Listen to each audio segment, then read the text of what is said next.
rather, or just a little the pop up there. So yeah, so I'm in the process of trying to narrow the focus. My hope is to do a winter season, which would be one show for adults, and then a summer show for kids that would evolve into a summer camp performance. So we'd have multi-discipline camp, but with a performance at the end of it. But yeah, so I'm in the process of kind of updating my 3-year plan and looking at that and seeking funding and sponsors and collaborators to help on different projects and things like that. And we don't have space, so we would be looking to use the spaces that are available here in Sofia. And how's your Bulgarian? Not as good as it should be, considering I've been here 6 years. Аз говоря много малко български. Английски е по-добър.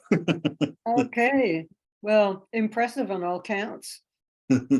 So it's yeah, it's kind of exciting, but a little bit scary, a little bit overwhelming, but more the exciting phase. I feel like it's been on my heart for a long time, and I took the teaching job for stability, of course, and to get myself acclimated to Bulgaria.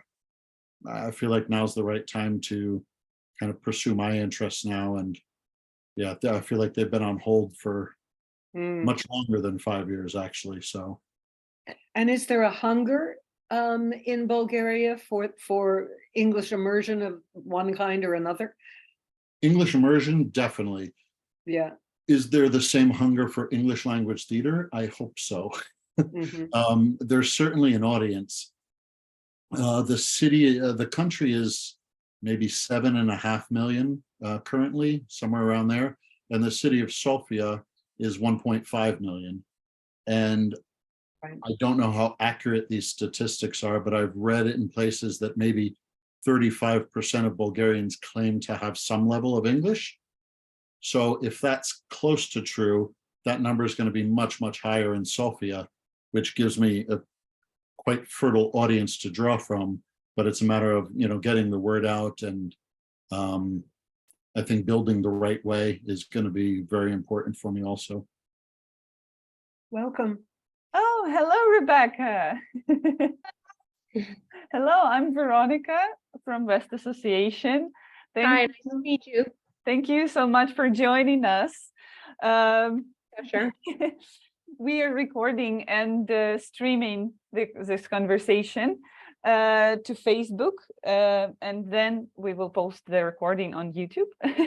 We were just chatting and getting to know each other a little better. So can you please tell us a few words about yourself?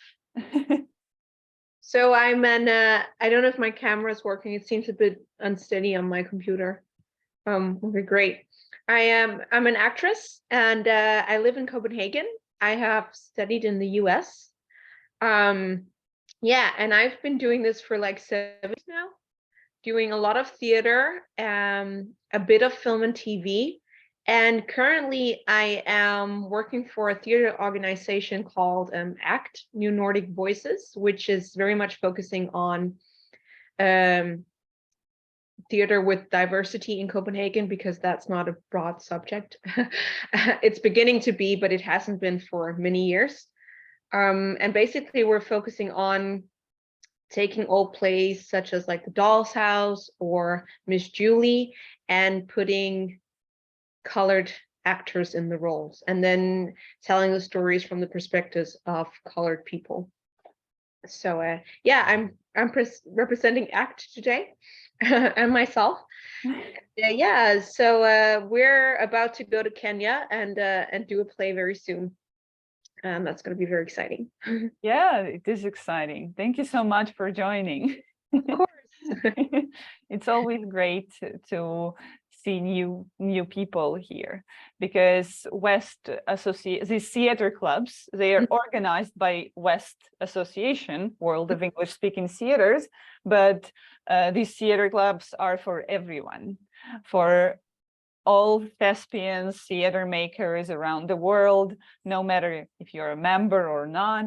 We are doing this to communicate and to exchange our experience that are so different depending from where you grew up, where you received your education, where you are now, because so many of us were born in one country, got education in the other country, and live in the third country, or so many different stories and different experience. And it's very important not to stay closed, but to be open to new experiences. So that's what West and the theater clubs are all about. Yeah, today we have quite a small small gathering, but still it's really nice. And we have Elizabeth Bradley here with us today, that Alex, the founder of the association, invited as a special guest. Elizabeth, as I know, is a professor in New York Tisch School of Arts. That's right, Elizabeth? That's right, you've got it. And they met with Pro English Theater that's founded West Association last year during Prague Fringe. And Alex and Annabelle conducted a session for students of Elizabeth, telling them about theater at war, because Pro English Theater of Ukraine is located in Ukraine, and the Book of Sirens performance that we staged in the bomb shelter during first months of full-scale invasion. Wow. Yeah, and that's how we met Elizabeth. We're so happy to have you with us today. My pleasure to be here, and great to know you both. Where did you study in the US, Veronica? Me? No, sorry. Is it Rebecca? Rebecca, sorry. Do you mean which school or which city? Which school? City would be fun too. Yeah, it was, the school was used to call the Larry Moss Studio in LA. Yeah, okay. And it was then changed to the Michelle Danner Acting Studio. Or like the Edgewater Center for the Arts. Yeah. West Coast state of mind. Yeah, okay. Yeah, absolutely. Yeah. That's exciting. Mark, where did you receive, or did you receive any theater education? Because today we're talking about education. I think I just saw that the topic was education, I don't know, a number of weeks ago. And I've been in theater education for almost 15 years, mostly at the high school level, some of it at the middle school level, but then always trying to keep, as often as I can, my own projects going outside of that. So it's a topic that's close to my heart and something that I've been involved in for a long time.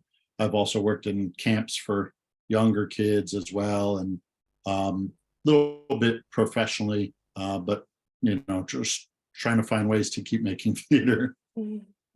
Yeah, and where did you study theater? Actually, not far from where Elizabeth is based. So I did my bachelor's at Fordham, the Lincoln Center campus, which is in New York City, and then after that, I kind of bounced back and forth. Eventually, ended up on the West Coast for a little bit in LA. And then got offered a teaching job in Arizona when I was out there. And after 8 years of teaching there, I went and did a master's in theater directing in the UK. So I did my master's at East 15 Acting School, which is part of the University of Essex there. And then since then, I've been here in Europe and set up a company while I was in London, because if you're going to do a show there, you have to have a company. So did that, and then when we left the UK, I closed that company and then set up another one here, as I said, in Sofia, Bulgaria. Thank you. Thank you. Elizabeth, yeah, you wanted to say something? No? I was just wondering what I'm trying to live up to my billing as a special guest. Yeah. Yeah. So I'm wondering what I could offer that might be helpful to everyone. Yeah, maybe you can tell us more about this program that you're teaching, where Alex and Annabelle gave.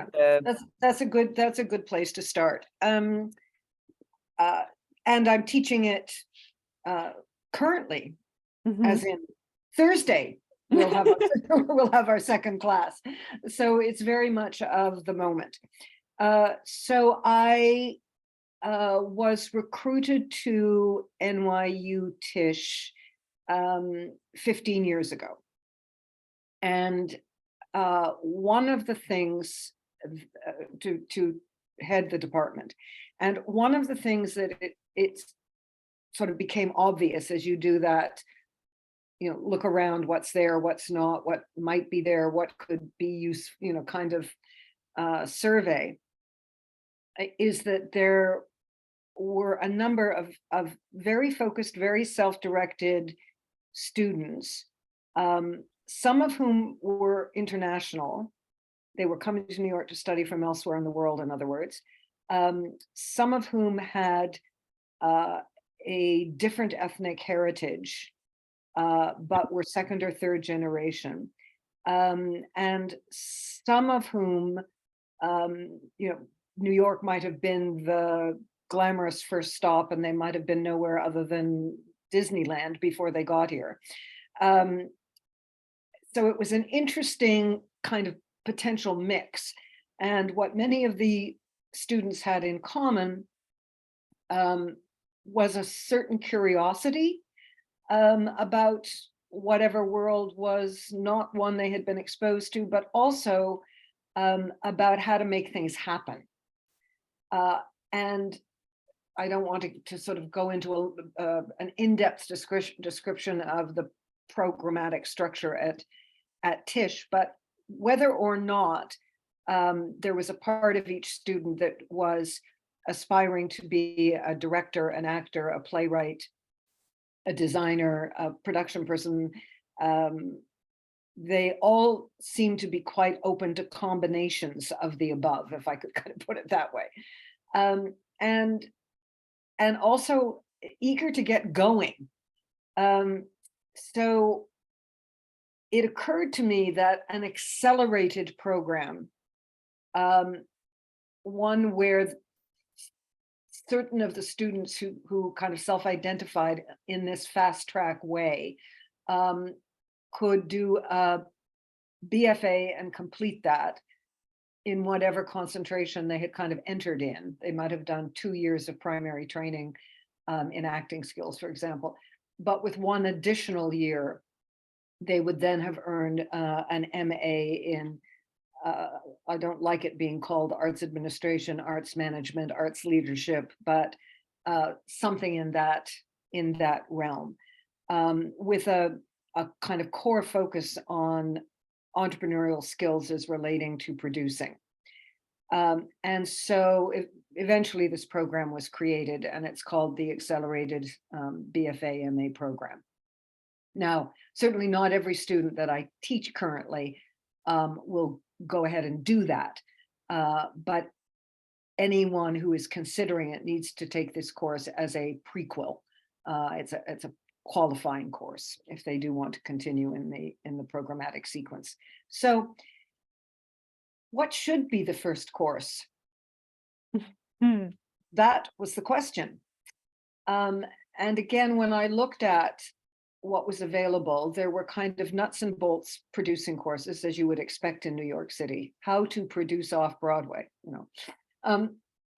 There were some not-for-profit management courses that dealt with, you know, the workings of the major theaters in the American regional theater movement, including some in New York. Even then, I felt that that was a model that was, you know, at the risk of becoming, it's harsh to say obsolete, but let's say its relevance was fraying. I think that's a fairer way of putting it, even 10 years ago. So eventually, looking at the constituent mix of the likely students, looking at the kinds of things they wanted to accomplish, some in America, and some were returning to, pick a place, Singapore, you know, they were returning to, doesn't really matter, that we needed something which had a much more expansive idea menu, maybe is one way of putting it. So this course eventually became what's called Leading and Managing Theater in a Global Context. And what happens is, maybe I can tell you what's going to happen on Thursday, and this will give you the sense of how it goes.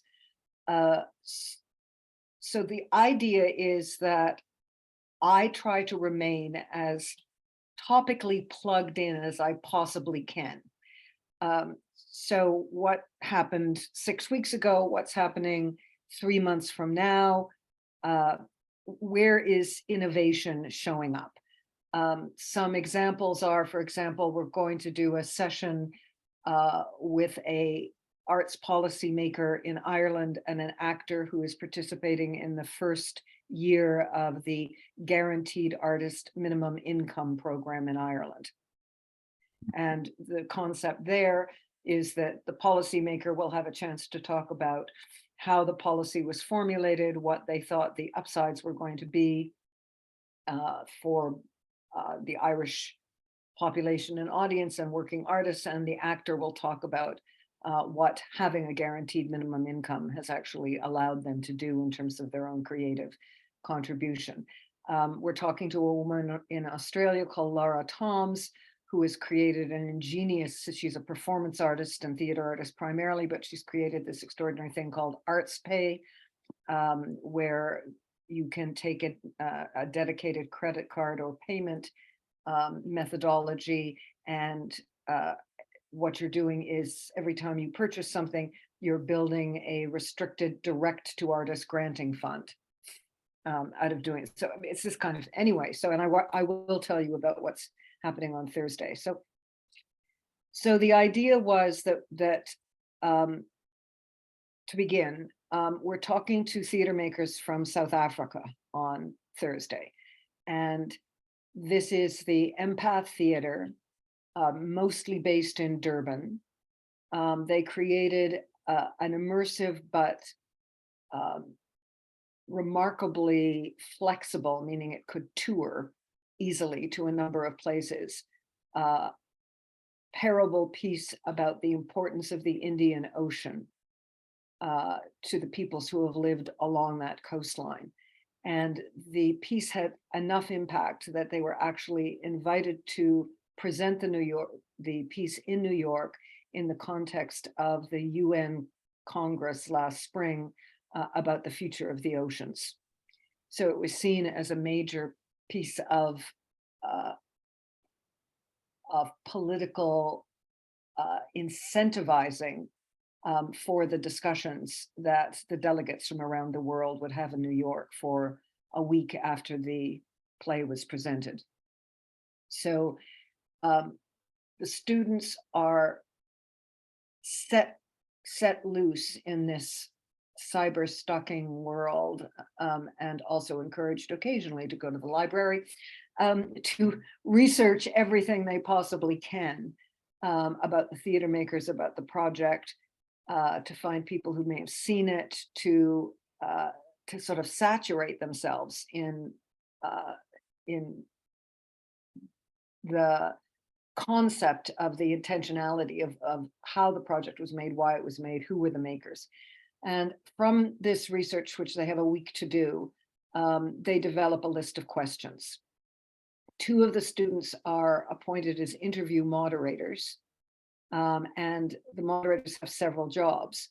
One is that they have to wrangle all of the research into a kind of cogent interview script that goes on for about 50 minutes. The teaching assistant and me, we go over that with them to help them focus and identify themes and important patterns and that kind of thing.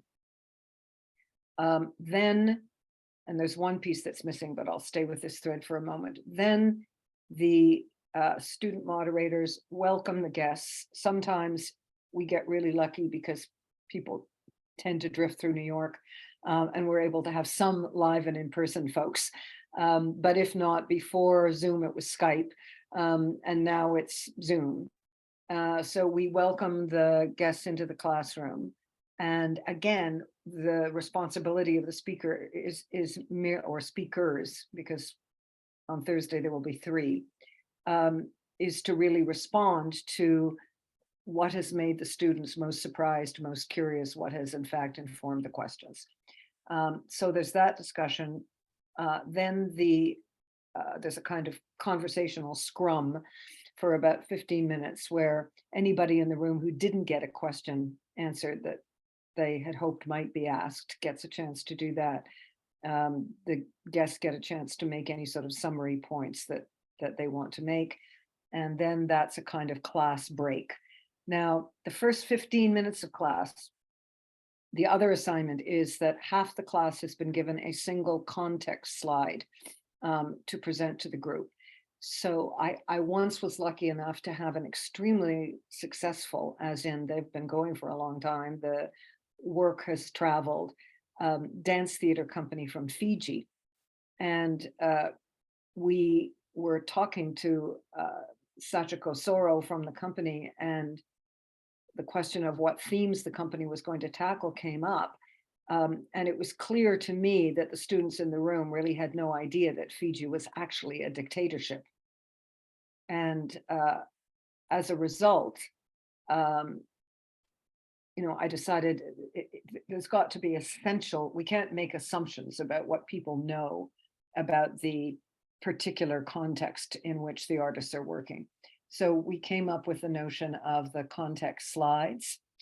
And so they need to cover, key elements: predominant religion, form of government, current pressing issues, that sort of thing. So we do a 15-minute presentation of, again, these context slides, which have been put together by the group. And then that have been put together by the group. And then we go into the interview section. Anyway, then there's a 15-minute break, and then the students are put in teams, and their job is essentially to look at the model of making, either the way the company is organized, for example, funded by a single NGO, or funded by a combination of donors and sustainers outside of the country, or funded by teaching, or whatever the model is, and to work through a version of the classic strengths, weaknesses, opportunities, and threats. What do they see as particular innovations that they would wish to hold on to the possibilities of? What do they see as threats? Would a company suddenly shut down and go away if a particular sponsor were to vanish, for example? I encourage them to really look at the practicalities so that they understand the scale on which things are occurring, how many people are involved, over what length of time, what kind of budget is raised per project or per operating overhead. How is that distributed? Most importantly, how are decisions made? There's a lot of what I call kind of motherhood around inclusion and collaboration. But at some point, somebody's got to stand in a space and say, this is what's happening right now. So how does that transpire? And how does everyone continue to work collaboratively if, in fact, their vote didn't rule on that particular decision-making axis? And then we do about a kind of 20-minute summary. Each of the students has to write then a personal response on a discussion board. I use the paradigm, learning consolidation. Research says that 6 months from now, you will forget 95% of everything you've been exposed to in the next 14 weeks. What do you want to remember? And write about that and describe why. And then they have to read at least 3 of the other responses from the other students in the class, highlight areas of agreement, disagreement, discovery, consolidate that. And, that's how one session goes. My aim is to represent a wide variety of continents. So I try to make sure, India, the Middle East, Europe, UK, Australia, South America. The week after this one, we're talking to Teatro Ciego in Argentina. They are all their performances take place in pitch black settings, and the actors and many of the artists who direct for them and so forth are blind. So it's a discussion about creativity and disability. Anyway, that's essentially what I do. That's really, really interesting. That's such a unique, what like course, or like what do you, yeah, course, because I don't think I've heard about anything like that, for example, in our like art institutions in Ukraine, for example. I don't know about the USA or UK or Bulgaria, but this is very, very unique thing. Yeah, I mean, I also, we were able, for example, I think it was 2 days before the referendum in Scotland about independence, to talk to the heads of the National Theatre of Scotland about the role that artists did or didn't have, or should or shouldn't have, in relationship to the Scottish independence movement. So again, I'm always looking for that intersection of sort of what I call zeitgeist, the bigger issues that are actually driving the society, the world, and the preoccupations, presumably of artists, because aren't they there to interpret the world, and how that's showing up or not in work that's being made. So we also had, as you might think, a fascinating conversation with a leading maker in Hong Kong. So that's the kind of range. That's amazing. I agree. I wish there was a course like this back when but I was studying. I feel like it's taken me years to get a fraction of the knowledge that these students will take away from them when they complete just this one course.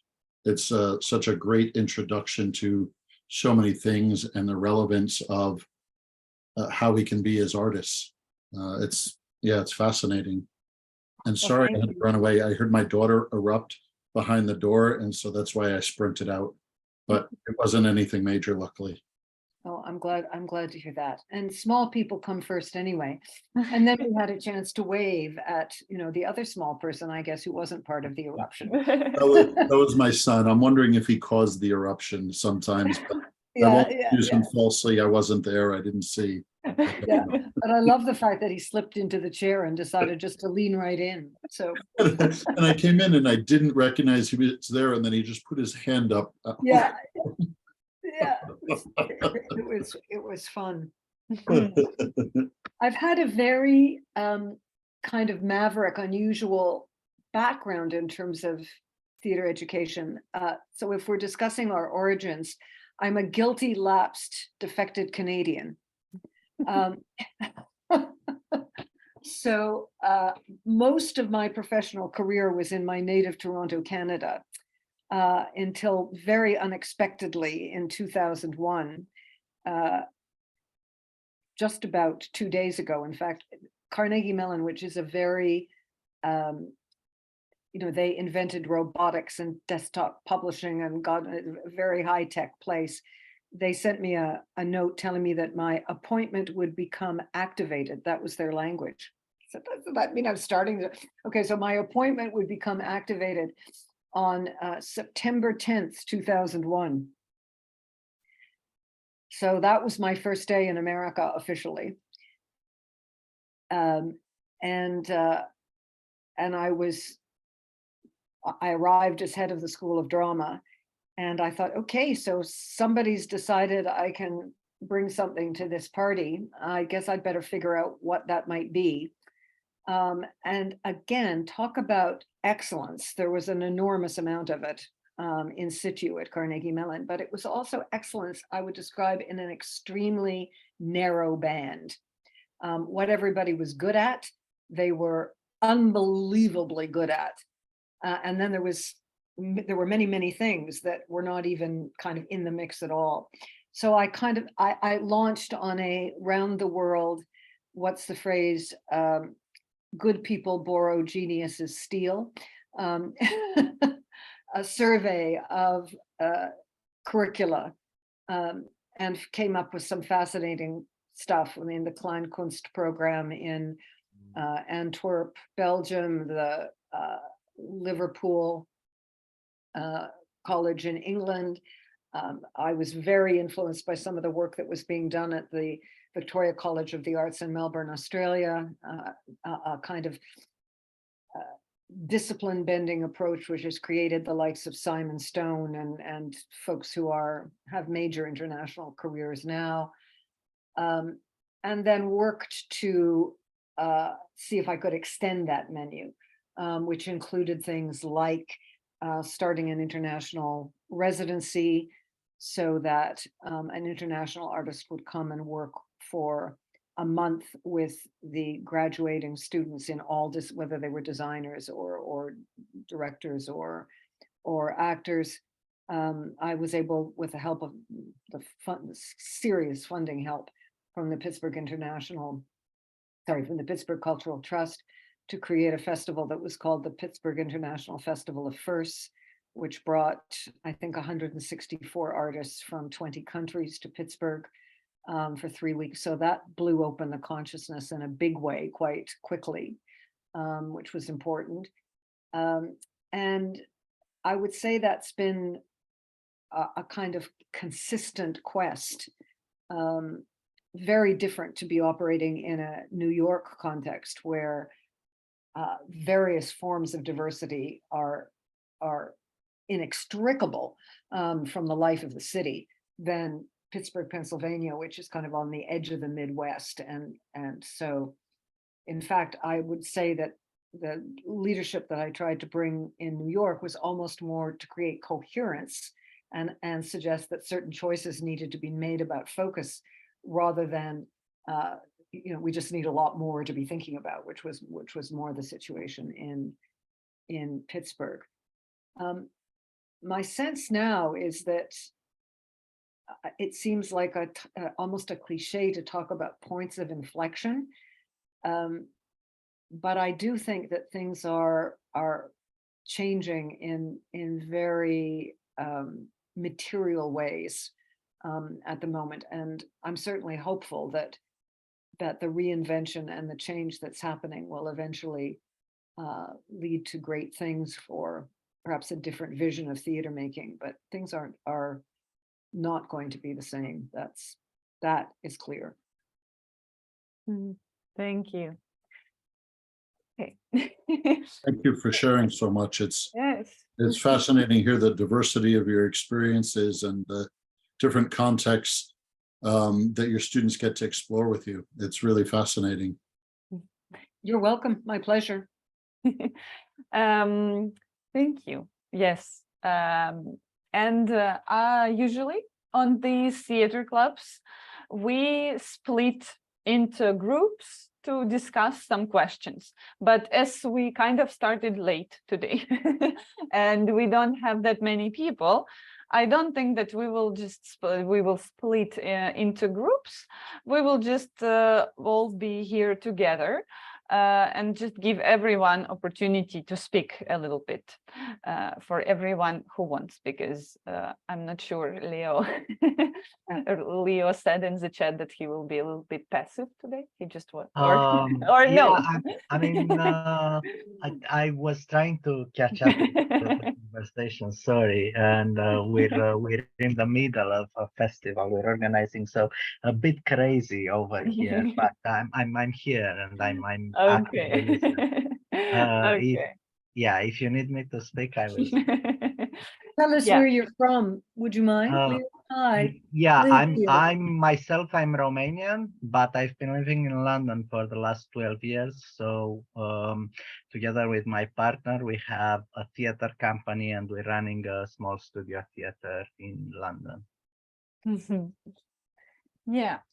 And my first question would be kind of unplanned, but I have this, I'm just curious myself, because I don't have a professional theater education. I have a major in ESL, like English as a second language teaching. So I'm a teacher. But what I notice now in Ukraine, there is a tendency for actors not to pursue higher education because the programs haven't been updated in a long time. There is, problems with it, and a lot of young actors who want to be actors, they just don't go to these universities, or if they go, a lot of the times they are disappointed in their choice and their program and their tutors, professors, masters, you say that. So I'm curious, how was it for you? How was your experience when you were studying? And do you like in your country, do you think there's similar tendency or the opposite? Do people go to be professional actors? Do they go to universities or colleges to receive a higher education in theater making?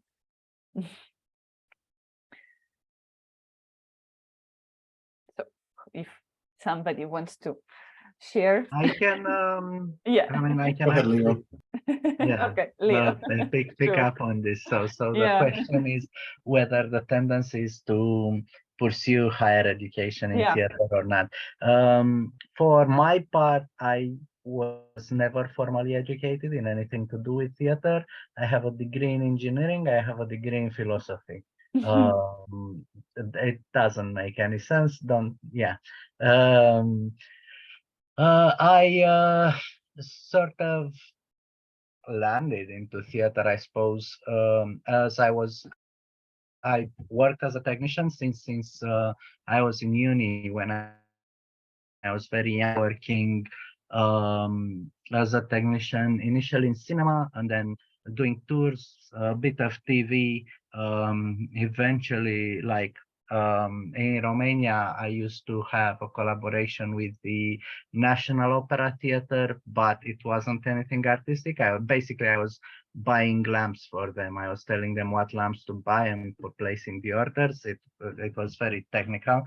And then when I moved to London, it felt on the one hand, it just happened that I got work in theater easier.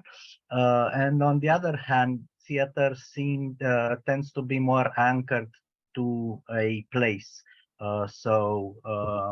The cinema is sort of a thing where you travel, and I didn't really want to move around so much. So yeah, this is how I ended up working in theater for the past 12 years, 11. Um, what I'm noticing in terms of young people is that the desire is there to pursue higher education, especially when it comes to acting, when it comes to actor. Education gets more and more expensive, and it becomes harder and harder for people who do not come from rich backgrounds to pursue artistic education. So there's a few consequences to this. One of them is that um, there's always sort of a tendency of the industry to become very closed. It's the same sort of theatrical families, theatrical dynasties, and that sort of stuff. And places like ours, small studio theaters with teeny tiny budgets, are trying hard to work against that tendency to open spaces up, to give platforms to underrepresented voices. And the other consequence that I'm seeing is that there's a number of alternative education that appears, and that takes the form of either short courses or classes with a particular practitioner, or all sorts of association of amateur dramatics where people can hone their craft, like people are paying and then paying for the rehearsal space, get together and do showcases every 3 months, every 6 months, and then they hone their craft, and when they feel ready, they decide they start applying for professional jobs or get education. So there are these avenues of alternative education. Now, saying all this, I am fully aware that we're in a very privileged position in London because it's a huge market. So we've got a lot of people and a lot of theaters. So there are spaces in the industry to find all these little alternative avenues. There aren't many, like, this can only happen in big cities, really. Yeah, this is kind of sort of a blueprint of the industry, the way I see it now. I don't know if that's useful. Of course. Thank you. Mark, you wanted also to say something. Well, everyone. will. Yeah, interesting, different contexts. I think, I mean, back when I was training, I still recognize that you didn't need to go through the training to break into the industry, but for me, it was a matter of expanding the tools that I had, and that was something that was very important to me, and being able to portray characters that maybe were beyond my range, or maybe I wouldn't get the opportunity to do them professionally, but certainly in an academic setting, you get opportunities that you wouldn't otherwise get. And so that was really useful for me. Yeah, and then I think it's a little bit different. So here in Bulgaria, I do still think there's, again, I haven't been here that long, so this is just my impression. So this may be inaccurate for what's happening at large, but they still have their national academy. And so there's lots of performances that go on there. They have their own theater. It runs much the same way a professional theater one would here, and that there's numerous performances put on by the students, which is a fantastic opportunity to see what's happening there. But it's interesting that Leo also was mentioning the technical side, because from talking to some good friends of mine who are technicians here, there's no training for that. They're trained in other fields. For example, most of the lighting designers in the country are electricians who've found their way into some more creative endeavor. But it's also shows up in when you see the performances that it's very stark kind of lighting, and not what I've grown accustomed to being from the US. And so that's an interesting dynamic that I'm hoping to explore more just by seeing more performances. As far as so I'm grateful for the training that I've had, but I think the thing I'm most grateful for was that my training allowed me to see other performances and see things outside of the fact that I was in New York and then in London. Gave me a chance to see a lot of theater that the town I grew up in, I wouldn't have been exposed to. And so also being able to travel a little bit as part of my master's program. So I think the experiential learning is equally valuable to me as the actual training that I've gone through. I wouldn't give up either one of them. And together, for me personally, it's what made it's made it a much more rich approach to what I want to do in theater. I think I would have been certainly more narrow, and having seen more and been exposed to more, and then getting involved in different performances and finding things that in this performance, like radio plays, it's not something that I would have initially thought that I would be interested in, but then having assisted on one, I became fascinated with it, which opened up a number of other possibilities for me, where I've worked on numerous other shows connected to that. Yeah, so I don't think you can have one without the other, or at least if you do, it's seek out the other is what I would say, to just get those perspectives. And one thing that Leo mentioned as far as the cost, I definitely agree with that. I know it took me a decade to pay off my student debts from when I was at Fordham University. So being a starving actor at that time, trying to pay back student debts when you're barely getting work was really challenging. But yeah, it maybe slowed me down in some ways, but in other ways it forced me to look for other avenues and find ways to stay connected to the theater community. Yeah, of course. Thank you. Rebecca, what about you? Yeah, well, I mean, I never studied in Denmark, and I chose not to do so for a very specific reason. That was that in terms of theater and arts, I just don't see it as a very open country to changes or like differences, and especially looking the way I do, I was like, well, I think I'm better off in the US, even though there are like, you know, a lot of, I mean, diversity there as well is kind of not like, it wasn't as big as it is now, especially when I went there. But I still felt that being the type I am and what I had to offer would do better in the US. And I'm happy that I did so, even though it was a smack in the face to come back to Denmark, because in Denmark, I think there is very much this hierarchy of who has gone to the right school.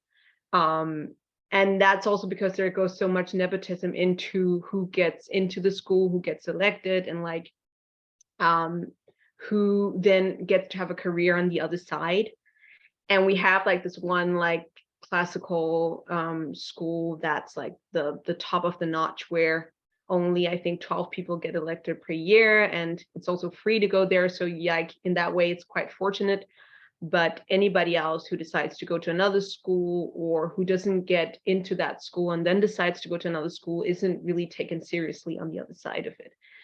So I think here it's like, it's not as much about getting an education as it is about where did you get that education. And people here, and casters included, and people who are in the union are only really allowed if they've gone through that particular education on the main school.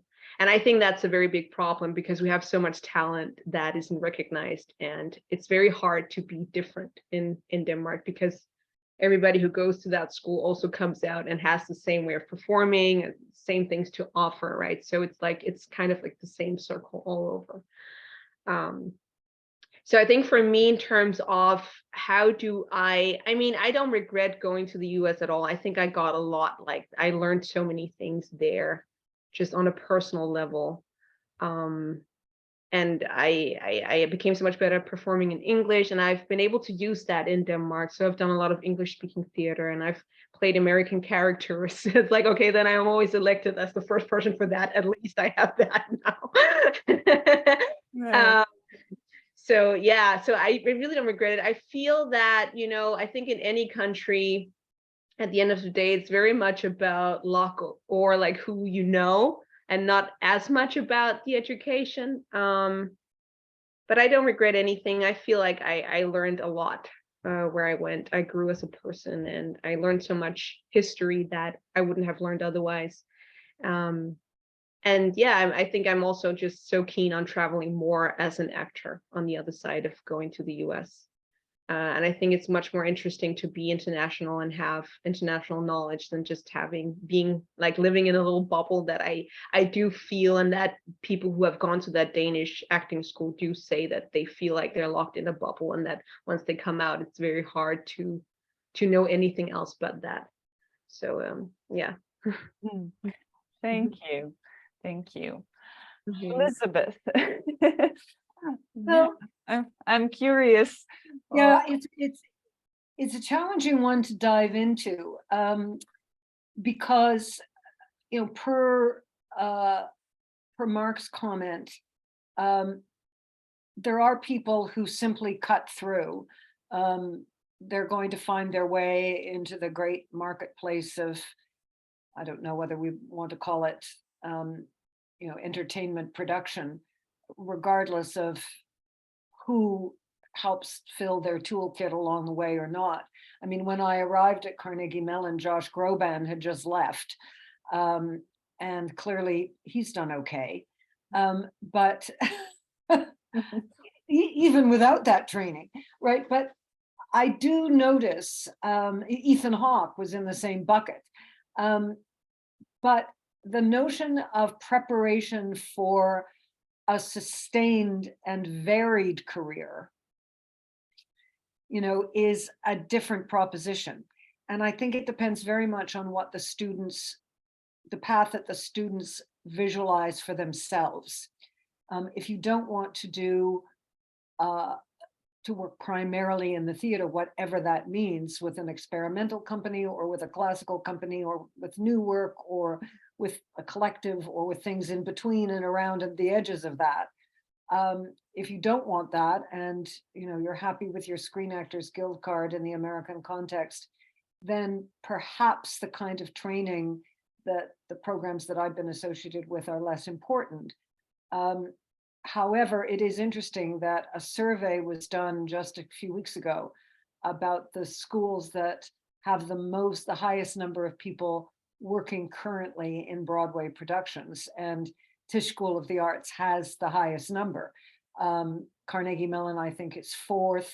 University of Michigan is in there somewhere. So for that lens, it seems, if being on Broadway is how someone defines success, and it's certainly not the only definition of success, then, you know, there seems to be something that's working out for some. We have to be heads up about the fact that that some continues to be a very small number of the students who actually show up to be trained. Can you sort of autodidact your way? You know, can you self-train and self-teach through your own curiosities? Perhaps, but I think that finding a framework, a structure that's going to allow you to actually, you know, you're creating, again, to use that toolbox metaphor, you're creating a toolbox that hopefully you're going to be able to go into for decades, even as you evolve and the application of the skills evolve. So I guess also I'm a big booster of the fact that the skills that are taught in the theater are skills that are enormously contributive to anything that one wants to do in life. I go back to that wonderful book by Daniel Pink, A Whole New Mind, where he basically talks about where the educational establishment is still glorifying certain kinds of skills and competencies, which actually are not nearly as helpful as some of the other skills and competencies which are taught on the so-called, you know, right brain side. The ability to communicate, the ability to collaborate, the ability to see unexpected possibility, the idea to be nimble. All of those kinds of things you don't get in your average MBA. So I guess I do believe in the training, but not one form of training for every student. Yeah. Interesting point you bring up, Elizabeth, too. Just thinking back to my training, one of the things I'm most grateful for was the diversity in terms of what was the material that we were covering. Yeah. Because I hadn't been exposed to different world theater traditions or things like that. And then also on the practical side and working on a show, there's so many different facets. And through my training, I was required to do different aspects of technical theater, makeup, set design, and these different things that I really didn't have a big interest in at that time, other than I kept thinking, if it gets me work, I need to learn this stuff. Yeah. And sure enough, that's how I ended up getting into teaching, was because I had this kind of breadth of experience. I think especially at that time, I considered myself maybe more a generalist, because I'd learned there's almost not a job in the theater that I haven't done at some point. And so it became the lens that I was teaching my students through. I knew most of them, and where I started teaching were not going to become performers. And so the focus was on, okay, we're doing performances, but here's the skill sets that I'm going to introduce you to. And it for me was very enriching and very much the way I see theater education at that level. It's different when you get to university, because I was mostly working in high schools, but it was about showing them different possibilities and exposing them to things that they wouldn't see in, say, their town or in the region that they lived, and getting them to recognize to some degree that these skills are transferable, like Elizabeth was mentioning. Yeah, and plus and, rather than and or. Yeah. Yeah. Thank you. I don't think that we have time for 2 more questions. Yeah, because we've kind of started a little later today, and we've been already on Zoom for like 1 hour and almost 1 hour and a half. So Alex was wondering, so this is kind of a question from Alex, because in Pro-English Theatre, Pro-English Theatre was founded as Pro-English Drama School at first, as a group of people who loved theater and wanted to just study it together and study acting together. And that's how Pro-English Drama School was born. But then it grew into professional theater. And now Pro-English Theater and Drama School go hand in hand. We have courses for people, so it's not like a professional theater education, not for students.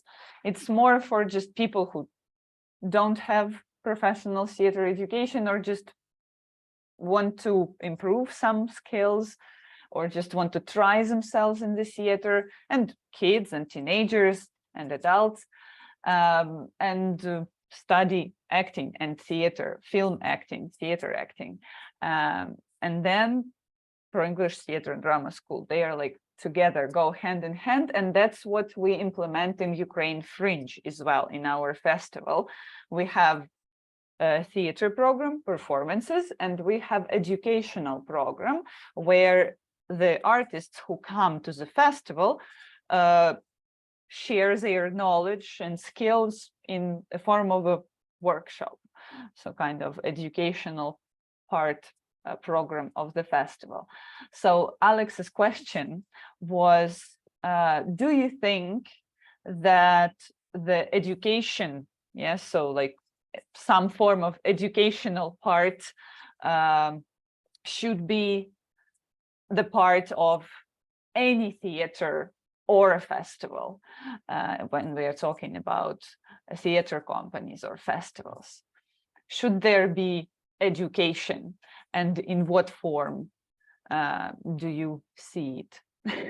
Kind of like that.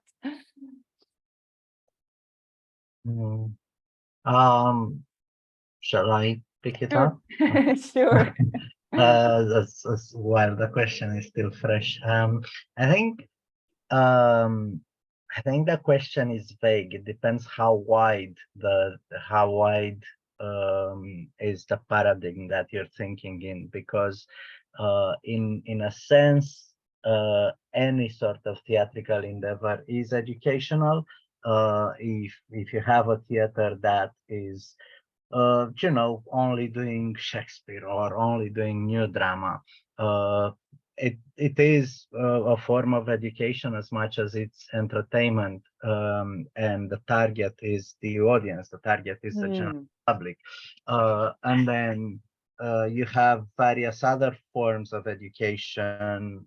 Again, depends what you class as education, because you can have big theaters that have small experimental studios where they incubate maybe future shows. or future artists, or so that depends what their focus is. And in a sense, that is education, because you can have established, educated writers that whose work is being put into shape by the artistic direction of the big theater. And then there are theaters that do a completely hybrid model. We have this section which is theater making, and we also have this section which is purely students of theater, people that want to get into theater, and they have various avenues. So I think. What about your theater company? Do you have any do you hold any workshops or courses? Yes. I never thought about like, yeah, I suppose it's education. We don't necessarily see them as education as much as we see them as creating a sort of an ecosystem that is closer to what we want to see in the industry. So whenever we have a series of workshops or talks or anything like that, the goal is to generate more of the type of the work that we want to see, whether that happens at Balance Court or somewhere else. I don't think we actively thought we want to give a group of people an extra skill, but rather we want to give a group of people sort of the tools to sort of fulfill their potential, which I suppose is the same thing when you came. But it depends, again, it depends how you define education and how you're looking at it. So I feel like I've babbled a bit. Thank you. Rebecca, what about you, your company ACT? Do you have any sort of educational workshops, educational programs or courses? Yeah, I mean, it depends on the play. Usually when we set up a play, we usually do it with a lot of workshops. And those differ from who we do them with. When we did for College Girls in Denmark, we had a lot of students come see it in Denmark and in Sweden, and we had like them. For College Girls is a collection of like choreo poems, different poems and monologues, and we had them like write their own monologues about difficult times in their own lives and stuff. And yeah, when we've done the plays, for instance, when we did Miss Julie 2 years ago and we put it in a Kenyan setting, we very much had workshops about colonialism in Africa and how that still affects people to this day, even though it ended many years ago. But how does that affect your like mentality and your view on yourself as a colored person and your own identity? Yeah, so as we do different plays, we do a lot of different workshops with different teachers and different people who are experts on the different issues that we portray. Thank you. Thank you. Mark, what about you? The short answer is yes. I mean, for me, it's been my career, so they go hand in hand for me. Certainly, you need to be able to provide them in a quality way. So if that's not a facet of what a theater company is thinking about, but for the company that I have here, what I'm planning to roll out, especially at the beginning, based on the needs that I see around me here in Sofia, are essentially like EAL through drama, is essentially what I'm hoping to roll out, which I see as something that we could do collaboratively with libraries, do them as school tours, and trying to identify kind of the different age brackets so that we pitch things the right way, based on when students have sufficient English knowledge for the for the programs to work properly here. So that's something that I'm in the process of identifying now, and hope to roll out over the next, say, 2 years, and get those so that we're hitting each area, say below university, and trying to hit each age group. That's exciting. I hope you succeed. Thank you. Me too. Yeah. Especially since I quit my job. Yeah. Elizabeth, I'm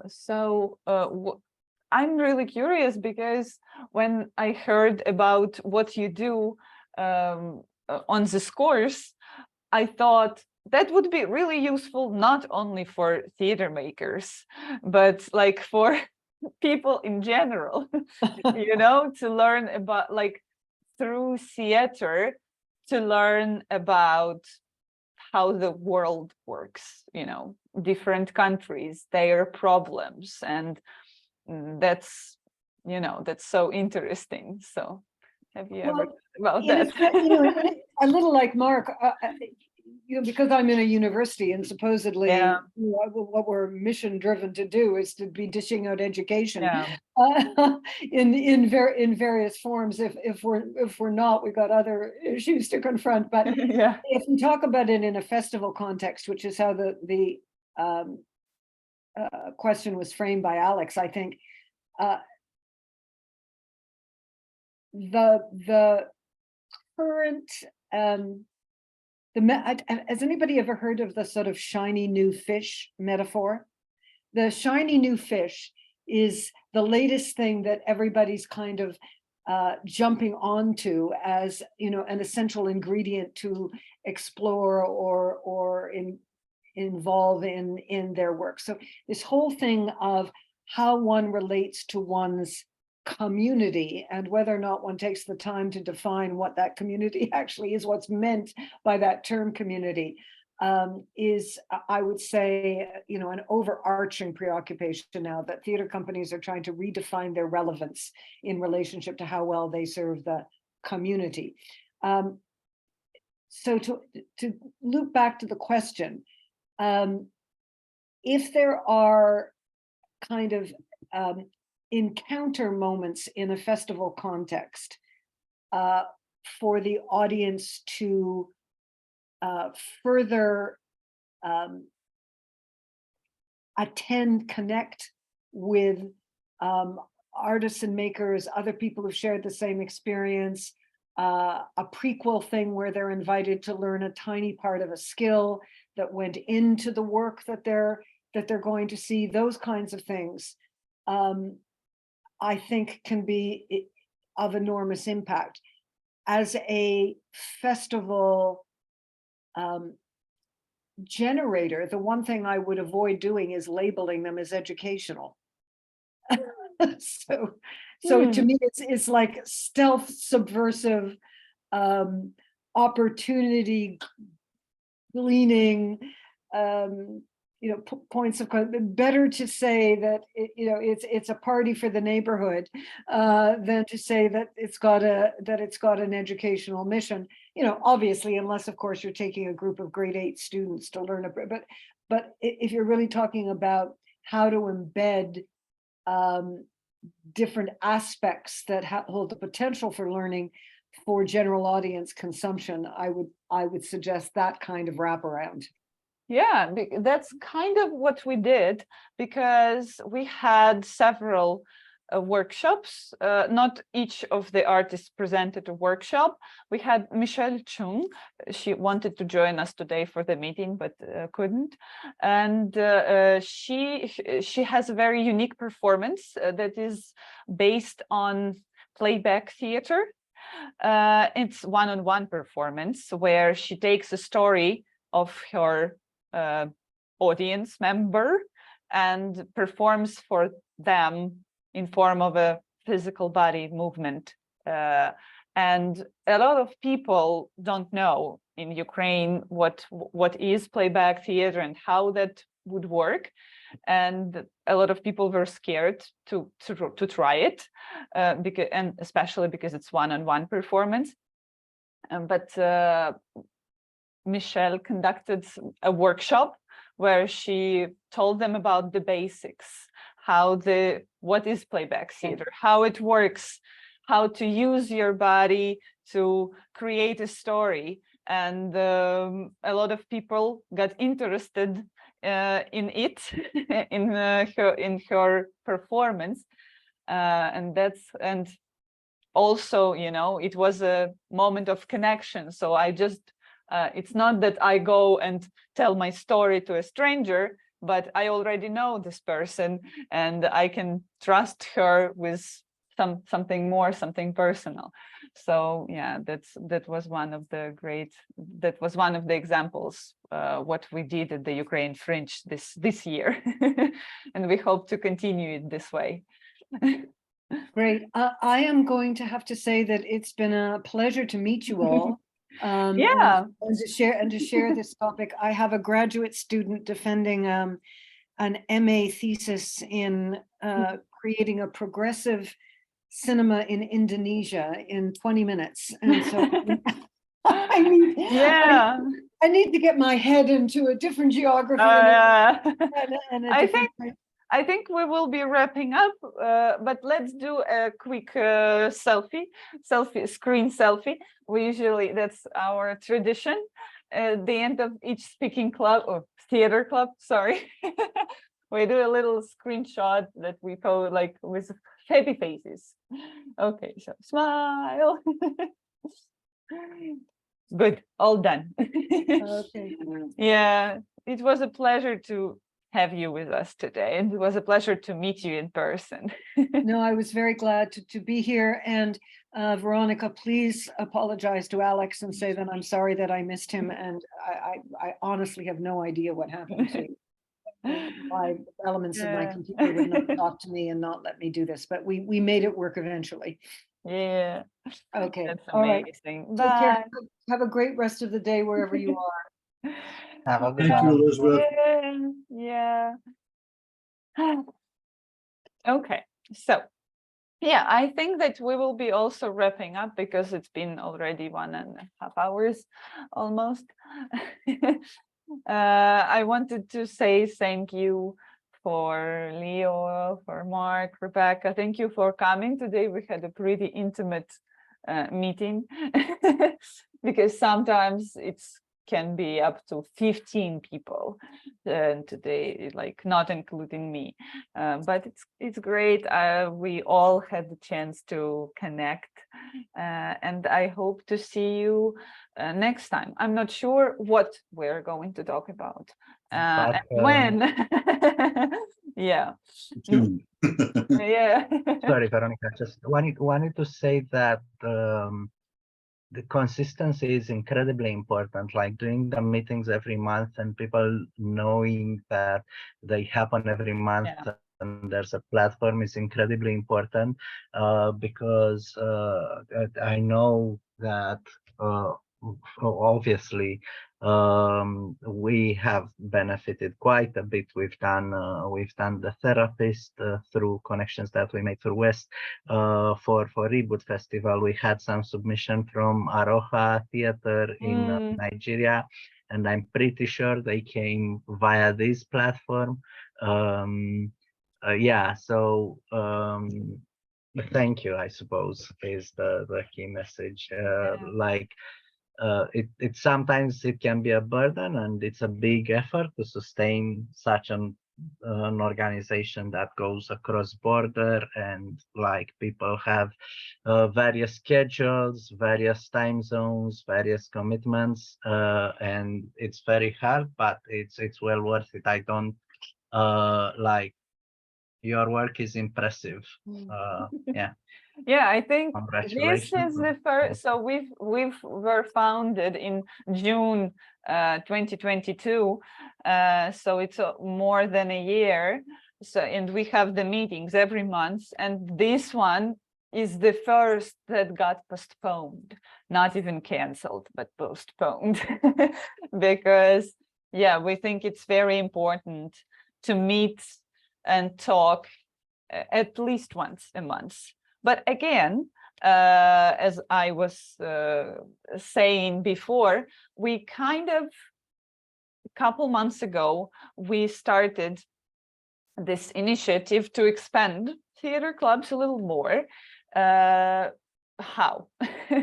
Me and Alex just don't have the capacity to, you know, think about the topics that we want to talk to you about. So if you have some topics that you would like to talk about and share maybe some experience in some sort of question or discussion, hold the discussion, ask questions, you know, to other people. We also give our members the platform to conduct, to facilitate a theater club. And this way, you know, because some people say, oh, let's do twice, like meetings twice a week, but that's how we can do them more often with your help. So if you have any ideas that you would like to talk about and facilitate the theater club, you can write to our email, West Theater Association, and we can for sure talk about it, and yeah, organize theater clubs. So like we will give you the platform, and we will have the recording and people, and you have the chance to talk about what you really want to talk about. Not that you don't want to talk about our topics, but maybe there's something else on your mind. Yeah, and yeah, we have these meetings monthly. So the next one will probably be in the beginning of October. And until then, I was so happy to see you. And I hope to see you next month. Nice meeting you both. No, See you soon. Rebecca. Thank you, Veronica, for keeping this going, Yeah, I'm really glad. and building community. Yeah, and hopefully, you know, that's our dream with Alex, that one day we will get all of our 74 participants in one place, ideally in Ukraine, in a peaceful Ukraine.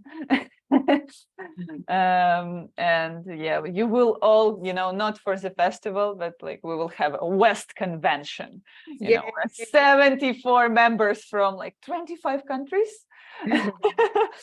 will come to Ukraine, and we will all meet in person. Well, hopefully there will be more by then. Yeah, that's our big ambitious dream.